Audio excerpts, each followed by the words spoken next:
Avanildo Duque da Silva, gestor de programas da ActionAid Brasil. A ASA, Articulação do Semiárido Brasileiro, é, para mim, a mais importante experiência de construção participativa de políticas públicas que eu vivenciei na minha existência como militante das causas sociais e como brasileiro. Eu digo isso porque, desde que a ASA foi fundada, a ASA construiu, através de um método de intervenção e de produção de conhecimento compartilhado em todo o território do semiárido brasileiro, uma forma de atuação que leva em consideração toda a diversidade do semiárido, toda a riqueza do semiárido, e posso dizer sem duvidar que a ASA foi quem realmente consolidou o conceito de convivência com o semiárido, que é um conceito bastante importante para quem pensa a sustentabilidade socioambiental das pessoas que vivem na região semiárida mais habitada do planeta. Como a ASA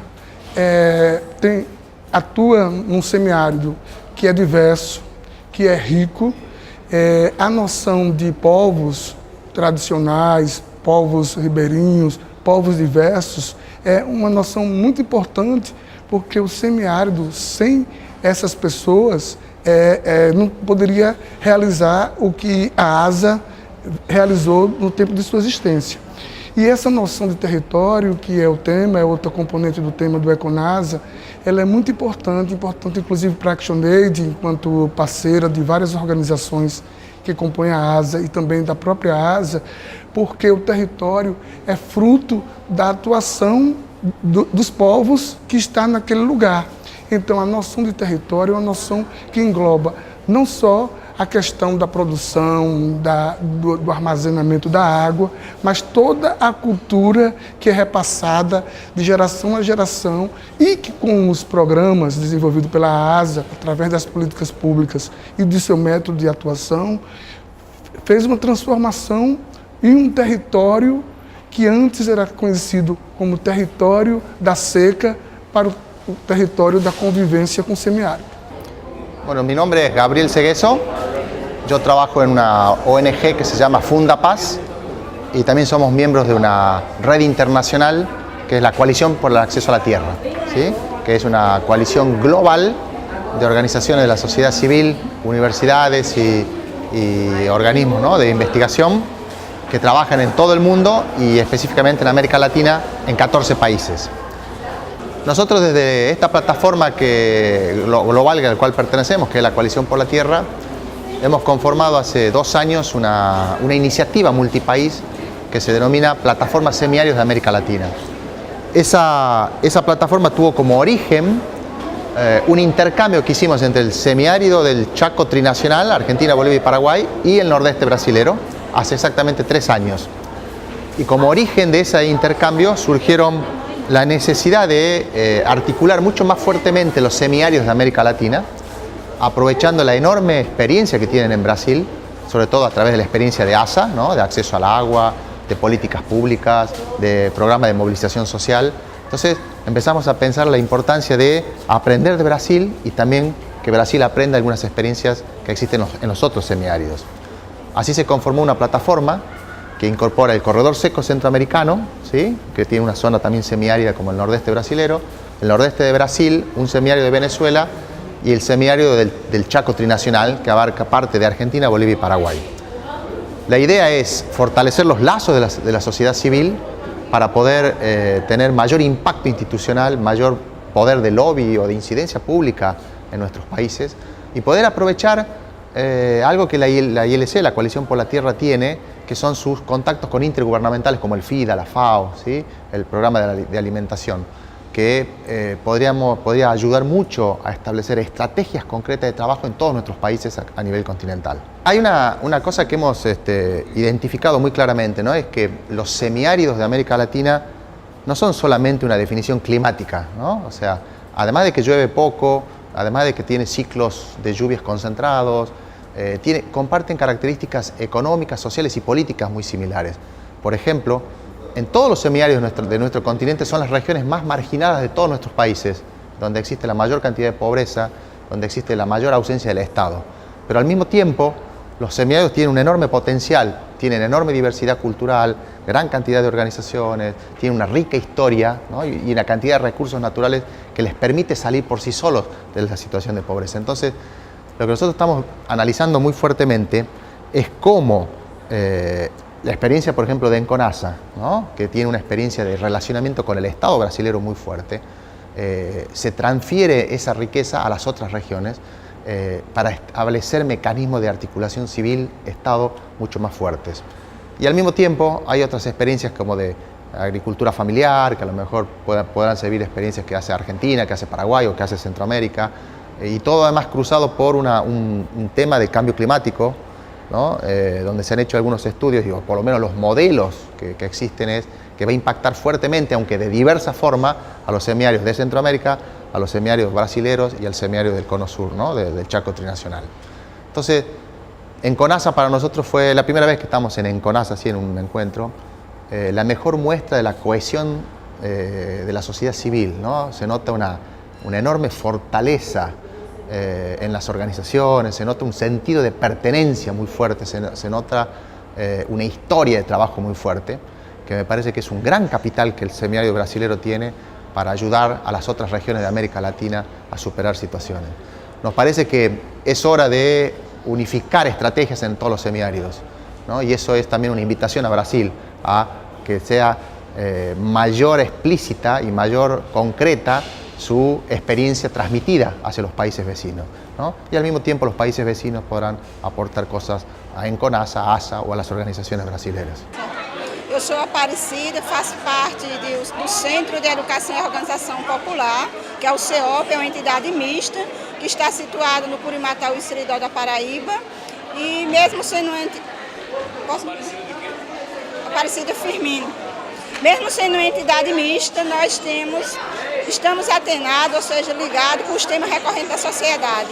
E entre esses temas, nós temos as mulheres como sujeito de direito. O papel da mulher na agricultura familiar sempre foi muito importante desde os primórdios, porque as mulheres foram as primeiras semeadoras, né, da agricultura familiar. A experiência da agricultura familiar surgiu a partir das mulheres. E nós, enquanto entidade, também ligada à articulação semiárida, temos dado visibilidade aos trabalhos das mulheres. Para além de dar visibilidade às mulheres com seus trabalhos, com seus fazeres cotidianos, nós temos dado especial atenção, temos dado enfrentamento à violência doméstica, que está muito arraigada no Seridó, no Curimataú paraibano, através das nossas ações, é um enfrentamento cotidiano. Porque nós vivemos numa sociedade muito patriarcal, machista, e esse machismo está matando as mulheres. Então nós temos dado enfrentamento à vida das mulheres através das nossas ações cotidianas. Ou seja, estamos empoderando para que elas denunciem, para que elas liguem o 180, para que elas procurem os centros de referência, o CREAS, ligam o 190, ligam o 180 e procurem os órgãos de proteção.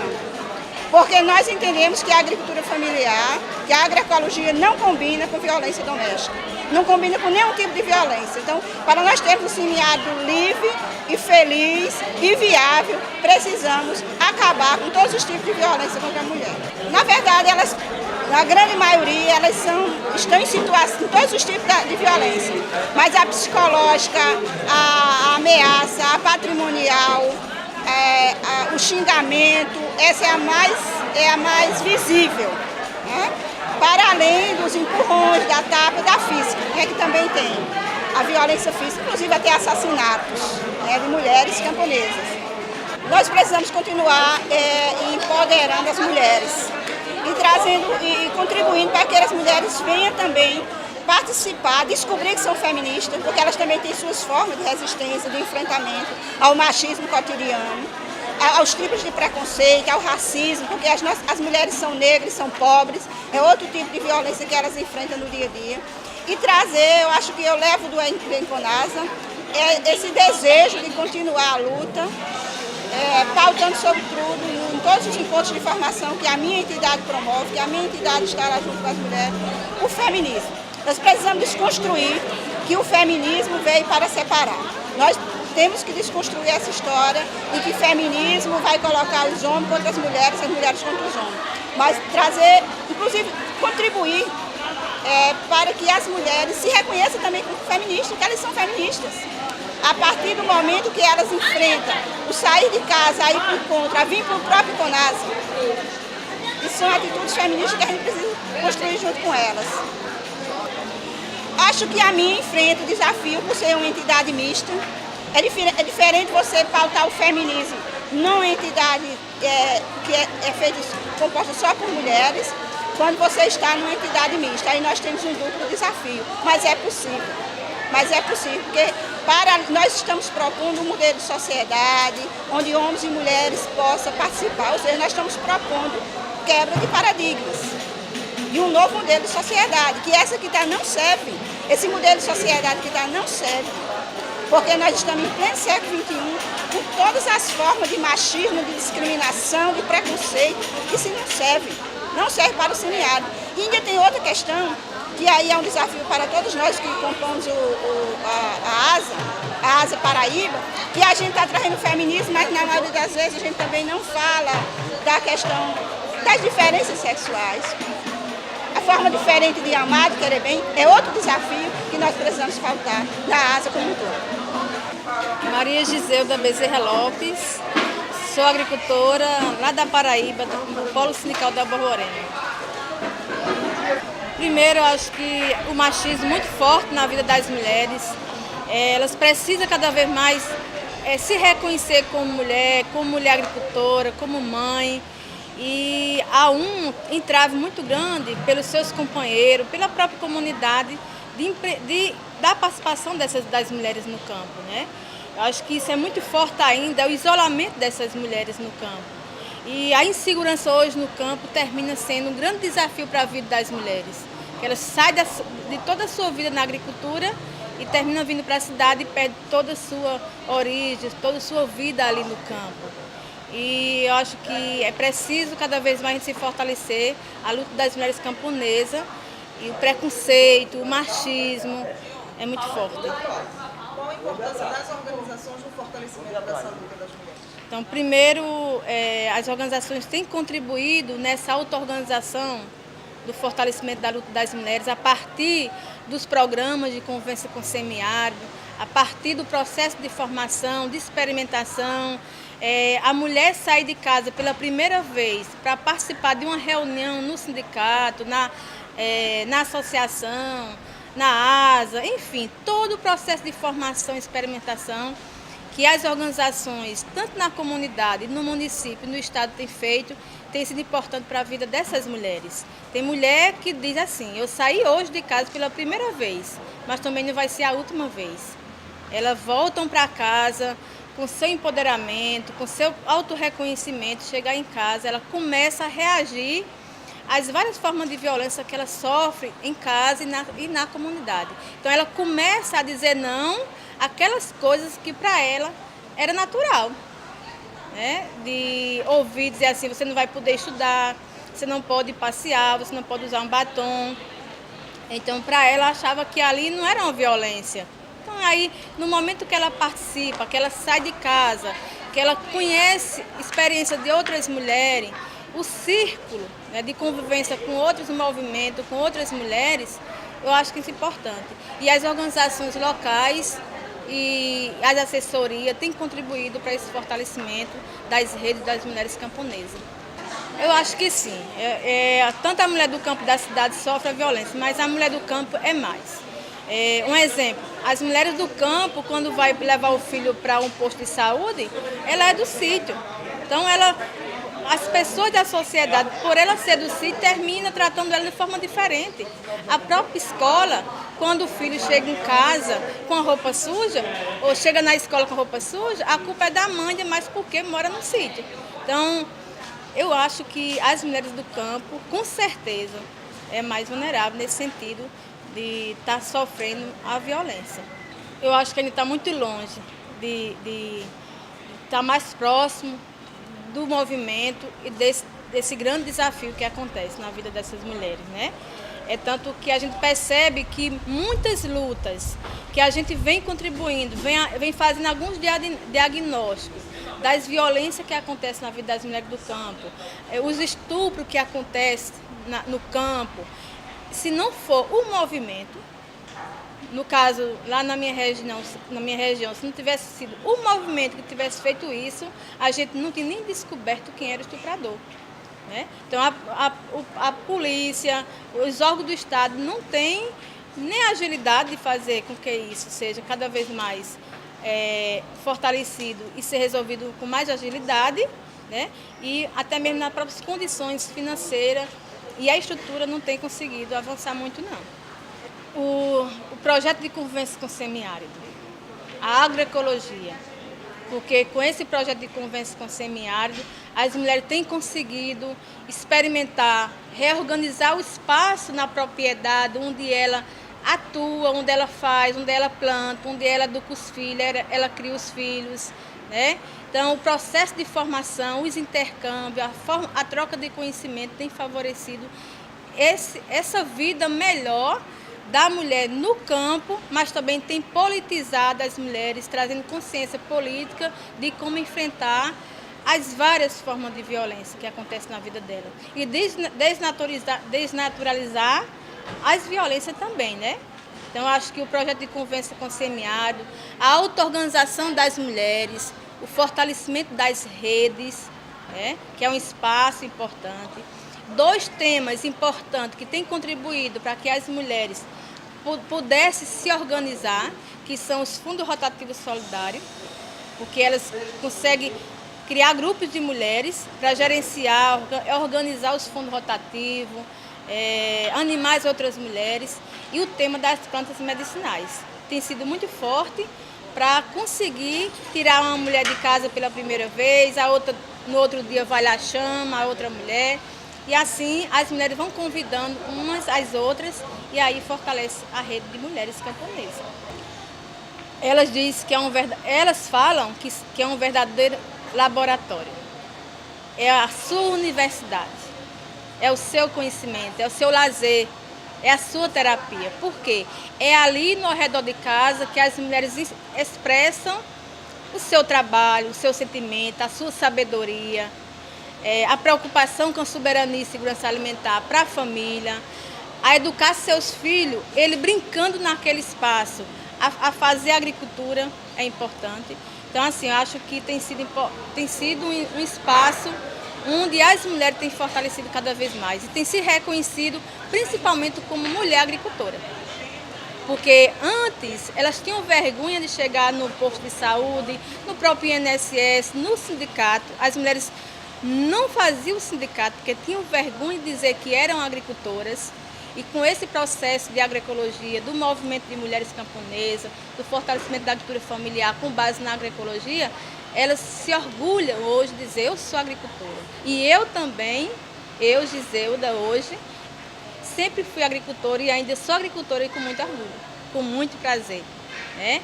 Sou agricultora, quando não estou no movimento, eu estou na agricultura. E gosto muito de estar fazendo o que eu quero, de comer aquilo que eu estou plantando. Então, assim, eu gosto muito e acho que é o único modo de você viver bem. É uma renda, é um trabalho. É você plantar diversidades de alimentos e você saber o que está comendo. Um produto saudável, sem veneno. Acho que isso é importante na vida da gente. É a gente ter a liberdade e a autonomia de decidir o que a gente quer, a nossa vida, e também de ter na nossa família uma construção coletiva, onde nossos filhos, o nosso companheiro reconheça que a sociedade ela é igual, de homem e mulher.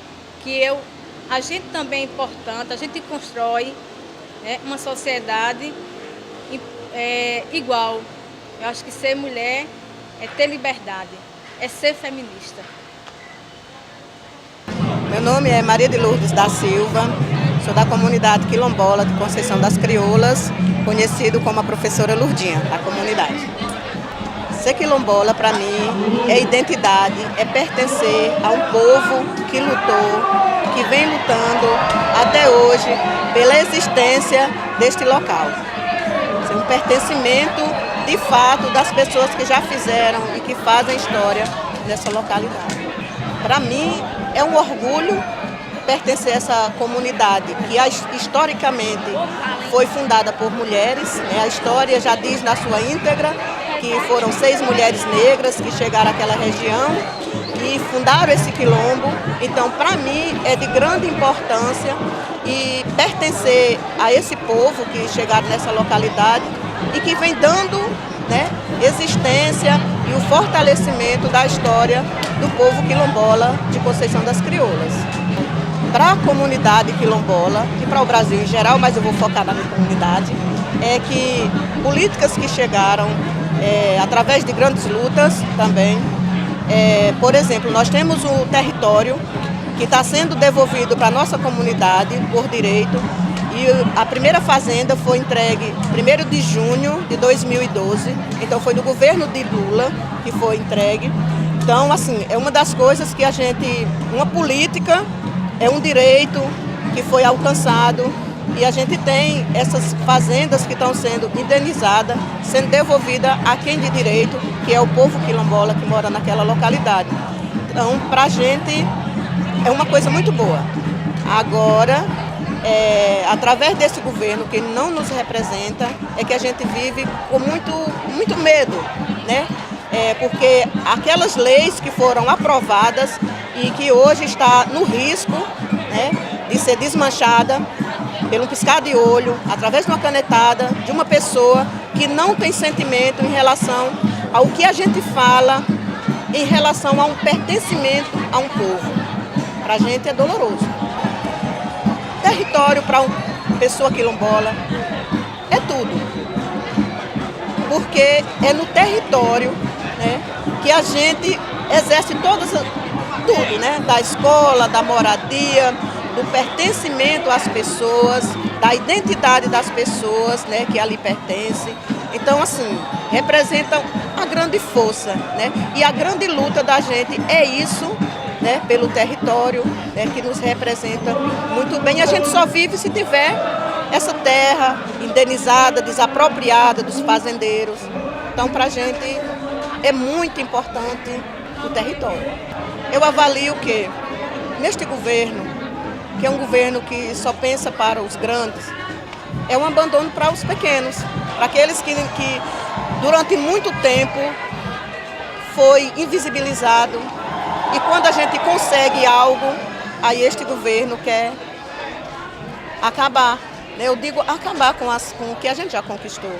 Mas assim, eu tenho uma fé que a gente possa nos fortalecendo para dias melhores, porque a luta tem que continuar. A gente tem que fazer alguma coisa, né? Não basta só dizer fora Temer, para mim não basta isso. Temos que estar assegurado em algo que possa estar dizendo fora Temer e que ele saia, né? Porque é horrível, né? Isso não nos representa.